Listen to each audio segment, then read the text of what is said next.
রেদওয়ানের রাজশাহীর সবচেয়ে প্রিয় খাবার। ভাই দেখছো তোমার বউ খালি ছ্যাট করে। এই যে সবাই এক ভ্যানে এই রাস্তায় হেঁটে হেঁটে কত স্কুলে গিয়েছি।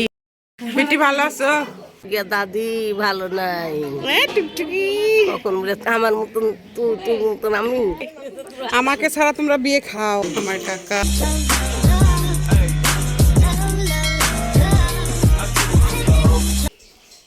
এটা আমার চাচাতো ভাই, বন্যার আব্বু, বাবু ভাই। তোমার বাড়ি কিন্তু অনেক ভালো হয়েছে ভাই, সুন্দর। তোমার চয়েস অনেক সুন্দর। ভিডিও করছিস নাকি? ভিডিও করবো না, ভাইয়ের স্মৃতি নিয়ে যাচ্ছি, ভাই বোঝো না। আমি করলাম আর তুমি আমার এই ভিডিওতে থেকে যাবা। না ঠিক আছে, তো তুই এর ভিতরে কোথাও যাবি নাকি?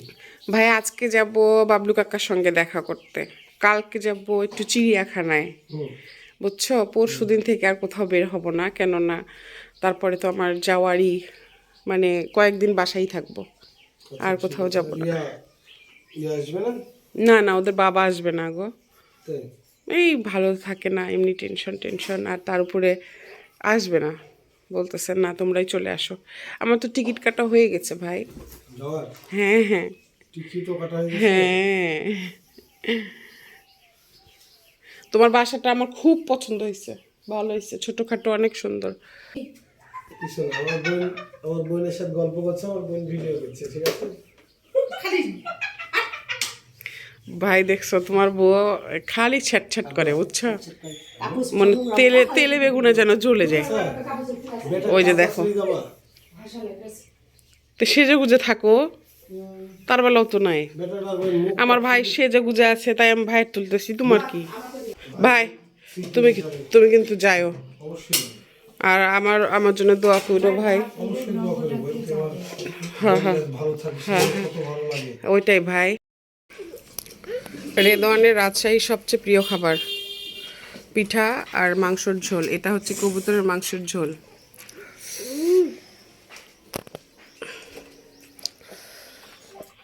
টেস্টি? খাও। আর আমরা খাচ্ছি খিচুড়ি, পাতলা খিচুড়ি আলু ভর্তা দিয়ে। আমাদের এখানে না খিচুড়ি হলে আলু ভর্তা হয়, আর ঢাকায় খিচুড়ি হলেই যেমন ডিম ভাজা, আচার, কিন্তু না, এখানে আবার আলু ভর্তা।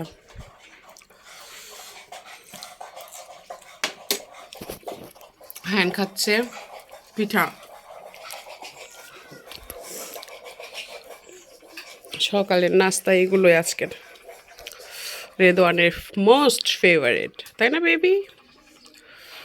আস্তে করে, ঝোল বেশি ওইভাবে নিও না মা, শরীরে ভরবে। আসসালামু আলাইকুম এভরিওয়ান, সবাই কেমন আছো? আলহামদুলিল্লাহ আমরা অনেক ভালো আছি, আশা করি আল্লাহ তোমাদেরকেও ভালো রেখেছে। তো এই যে রেডি সেডি হয়ে সকাল সকাল চলে যাচ্ছি আমার একটা দাওয়াত খেতে। মা বোন চাচি সবাইকে নিয়ে দাওয়াতে যাচ্ছি। কোথায় যাচ্ছি সাথেই থাকো।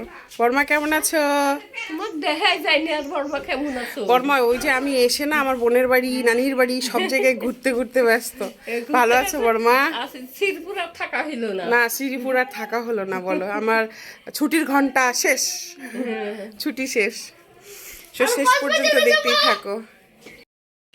সো আমাদের ব্লগটা যদি তোমাদের ভালো লাগে অবশ্যই একটা লাইক দিও, আর আমার চ্যানেলটা সাবস্ক্রাইব করে আমাদের সাথেই থেকো।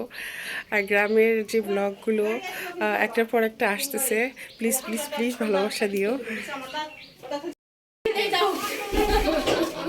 কত পচা গাড়িও চলে আসছে মাশাল্লাহ। আর মা চলেন যাই, চলেন চলো। এই যে সবাই এক ভ্যানে,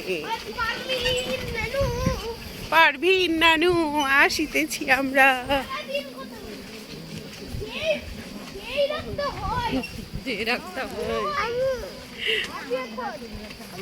কি বলতেছে? পারভিন নানু সব সময় কথা বলে, আর আমার রাগ হয়ে যায়। আরে পারভিন বিটি কি হয়, কথা বলে আর রেদওয়ানের দিকে তাকিয়ে থাকে। আমবাগান, শুধু আমবাগান, চারিদিকে আমবাগান। এটা আমাদের বাজারের রাস্তা, শুরুর রাস্তা। এই রাস্তায় হেঁটে হেঁটে কত স্কুলে গিয়েছি। সব স্মৃতি না বাবা, বাবা বাবার দেখাই নাই। আজকেও আস্তে আস্তে জোহরে আজান দিচ্ছে, তো চলে এসেছি আমরা অলরেডি আমার লাখপতি কোটিপতি চাচার বাসায় দাওয়াত খেতে। আসলে আমার চাচা গিয়েছিল ইন্ডিয়া, কালকে রাতে এসেছে। চাচা অসুস্থ, চাচাকে দেখার উদ্দেশ্যে আমরা এসেছি। নাও নাও, একজন ফল নাও, একজন এগুলো নাও, একজন মিষ্টির কি জানি পিঠার হাঁড়ি নাও। সো আমরা চলে এসেছি আমার চাচার বাসায়। আমি না এই বাসায় আর আসবো না, বুঝছো? এই সিঁড়ি দিয়ে উঠতে উঠতে আমার জীবন খারাপ হয়ে যায়। একে তো মোটা মানুষ, তার উপরে সিঁড়ি দিয়ে কষ্ট, অনেক কষ্ট। আসসালামু আলাইকুম, কেমন আছো দাদি? বিটি কেমন আছো? শোনা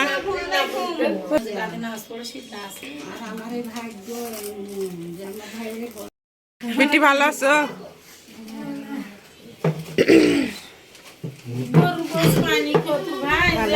হ্যাঁ যে বাহলে চলে যাচ্ছিস কেমা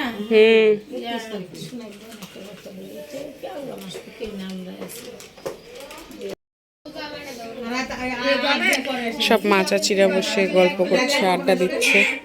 আমার চাচিটার মনটা খুব খারাপ, কাকা অসুস্থ। আসসালামু আলাইকুম। আরে রান্না করছে গো, রান্না করছে গো। আরে সুন্দরী সুন্দরী, দাও দাও দাদি, আমাকে ছাড়া তোমরা বিয়ে খাও, মনে পড়বে যেবার কথা। আমি এতগুলা টাকা খরচ করে ঢাকা থেকে আসলাম, আবার 7 দিন পরে খাও খাও, আমাকে ছাড়াই খাও তোমরা বিয়ে, খাও কও। খুব ভালো, মাশাআল্লাহ। আবার আমি যেতে না যেতে শুনবো যে বিশালের বিয়ে, আমি যেতে না যেতেই শুনবো যে বিশালের বিয়ে।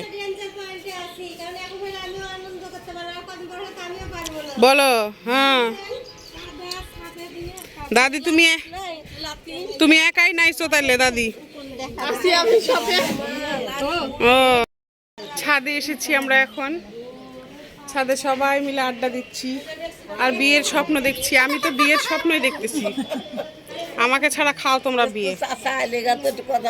এটা কি উচিত দাদি বলো? তুমি একা একা নাচবা, যেবাকে ছাড়া নাচবা, এটা হয় দাদি? আমি একবার গেলে বাচ্চাদের স্কুল, আমি কি আর আসতে পারবো বলো? কি করবি তুই বলে তাহলে? আমার দাদি, আমার টুকটুকি দাদিকে ভালো লাগলে লাইক দিও। টুকটুকি ভাবো গিয়া দাদি ভালো নাই, টুকটুকি কখন বলে আমার মতন তুই মতন আমি। তুমিও জোয়ান কালে ছিলা, জোয়ান কালে ছিনু তো, এখান তো মর পিস লাগিয়েছিল। আমার দাদা পিছনে লাগছিল, দেখছো? আমার দাদা দাদি কিন্তু প্রেম করে বিয়ে করছে, প্রেম, লাভ ম্যারেজ। আরে আমার চাচি তো পিঠা বানাই নিয়ে আসছে, জেরিনি বানাইছে পিঠা, নরম নরম। সাতপুতি রসের পিঠা আনছে, কে খাইতে দিবে? তোমাদের লেগে তো আনছে। আলো বুঝছে রাতে বারকেরা খাস না, আইলে খাওয়া যাবে না, রাতে গা ভিজবে, মানে কি বলবো, এখনো ভিজবে। এই যে দেখো, ওদের দুনিয়া নিয়ে ওরা ব্যস্ত। এই মোবাইল বন্ধ করো, আসো, খাবে খাবে।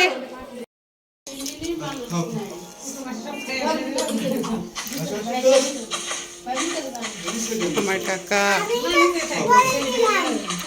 আসসালামু আলাইকুম, ভালো আছেন? হ্যাঁ হ্যাঁ আলহামদুলিল্লাহ।